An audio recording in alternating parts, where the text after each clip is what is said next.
Gdje god pobjeđivao SDS-ov kandidat, sve je u redu, a gdje pokazivao SNSD-ov kandidat u to vrijeme, na to 136 mjesta, ošta galama, lopovi, kriminalci, pokrali vamo tamo države. I, ajde, šta je?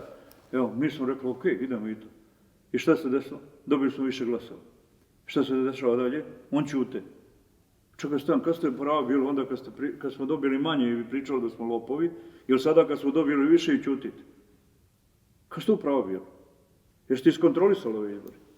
Bilo je više njihovih ljudi na terenu nego naših ljudi. Ima nekoliko njih koji su spremni da budu racionalni, pa da kažu. Kao organizam, pa naravno da smo organizovani. Pa šta suština jeste organizacija? Ako nisi organizovan kao država, ili kao porodica, ili kao čovjek, šta si? Šta si? Prema tome, jeste tačno imamo organizaciju. Pomešćemo i sad na ovim izborima, mogu da se udružuju s kime god hoće. I ova opozicija i sve, pomešćemo ih. I dobit ćemo dvotrećinsku većinu sa našim koalicijnim partnerima, a ja vjerujem da će SNSD biti na apsolutnoj većini.